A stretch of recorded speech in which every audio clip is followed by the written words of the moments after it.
in the bank. We're talking about a system where the richest 1% hold more wealth than the entire bottom 90%. Let that sink in for a minute. This isn't just about wealth, it's about power. The power to influence elections, shape policies, and write the rules of the game in their favor. This isn't about envy, it's about fairness. It's about ensuring that everyone has a shot at a decent life, not just those lucky enough to be born into wealth. So buckle up, because we're about to dive deep into the reasons behind this growing divide and explore what we can do to bridge the gap. Let's talk about taxes, shall we? No, not the kind that makes your eyes glaze over. We're talking about a system where the wealthy often pay a lower effective tax rate than their secretaries. You heard that right. The people who can afford a fleet of yachts sometimes pay a smaller percentage of their income than those struggling to keep their heads above water. How is this possible, you ask? Well, it's all perfectly legal, of course. Our tax code is riddled with loopholes and deductions, carefully crafted to benefit corporations and the ultra-wealthy. These aren't happy accidents, they're the result of years of lobbying and political maneuvering. Take capital gains taxes, for example. These are taxes on profits made from investments, like stocks and real estate.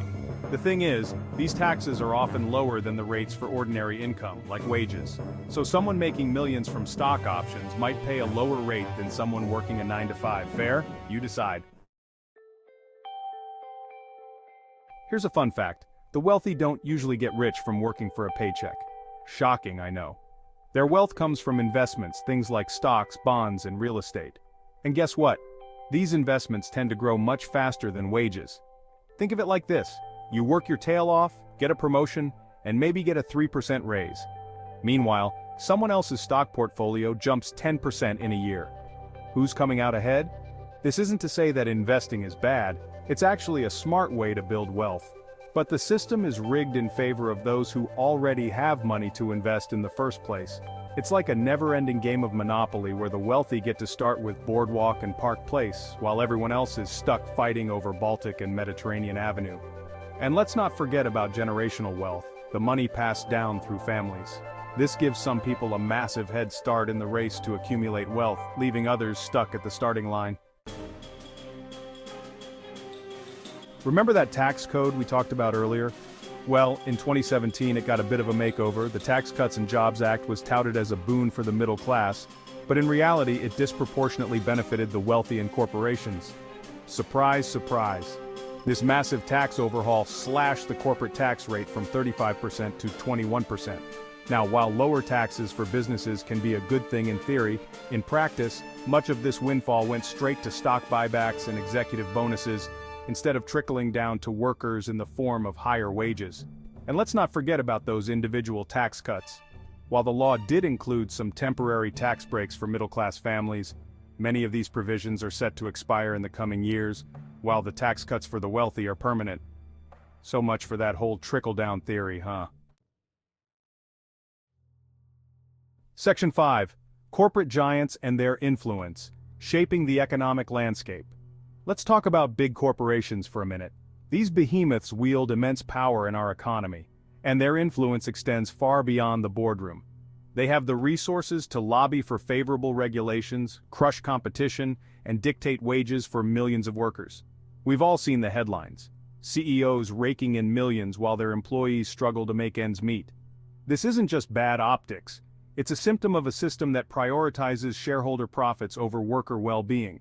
These corporations often use their influence to keep wages low, benefits meager, and worker protections weak. And let's not forget about monopolies. When a handful of companies control entire industries, they can stifle innovation, raise prices, and limit consumer choice. This lack of competition is bad for everyone, except of course for the corporations raking in record profits. Section 6. The power of lobbying, bending the rules in favor of the wealthy. Ever wonder how those favorable tax loopholes and regulations come to be? Well, let's just say it doesn't involve wishes and fairy dust. It's all about lobbying, the fine art of persuading politicians to enact laws that benefit specific interests. And who do you think has the most money to throw around in Washington? Corporations and wealthy individuals spend billions of dollars each year on lobbying efforts, hiring swarms of lobbyists to wine and dine lawmakers, draft legislation, and generally ensure that the rules of the game favor those who are already winning. It's like a high-stakes game of chess, and guess who's holding all the pieces? This isn't about conspiracy theories, it's about the cold, hard reality of how power operates in Washington. When money talks, politicians listen. And when the interests of the wealthy and powerful are prioritized over the needs of everyday Americans, it's no wonder the wealth gap continues to widen. Technology and globalization, a double-edged sword for American workers. Technology and globalization are forces for progress, but they've also widened the wealth gap. Technology has automated millions of jobs. Many workers struggle to adapt to the changing job market. Globalization has led to cheaper goods, but also job outsourcing. This pressures wages for American workers. Managing their impact is crucial. Invest in education and training to help workers adapt. Section 8. The social consequences of wealth inequality, a divided nation. The growing wealth gap isn't just an economic issue, it's tearing at the fabric of our society. When the gap between the haves and have-nots widens, it creates a host of social problems that affect us all.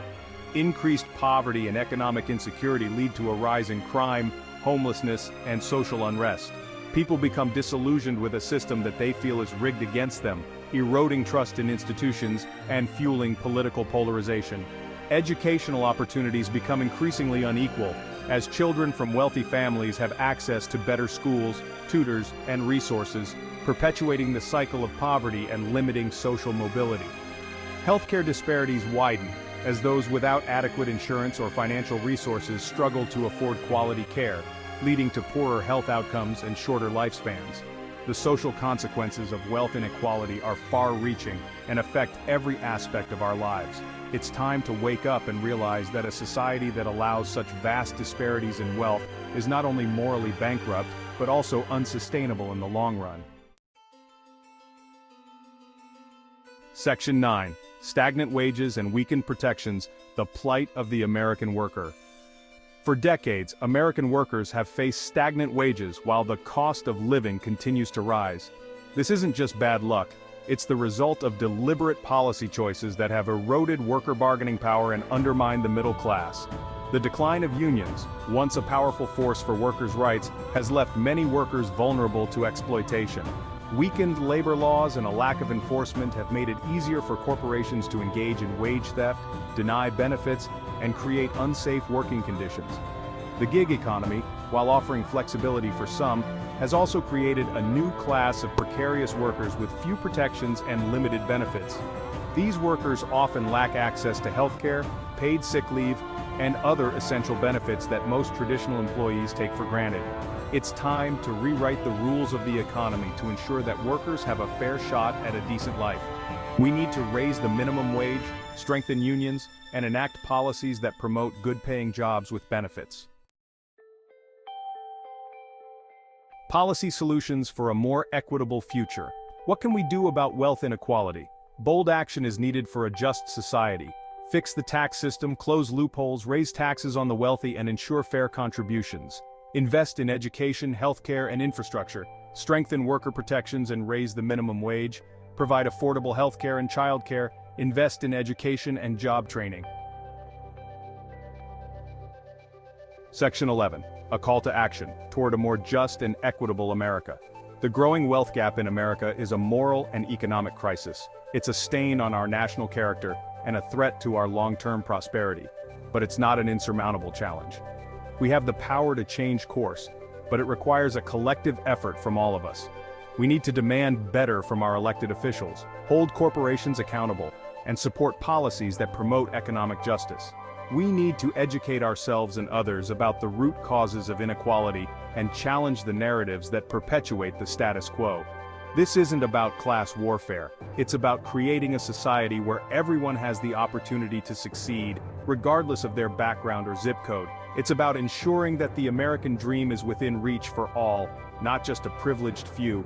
The time for action is now. Let's build a more just and equitable America for ourselves and for generations to come.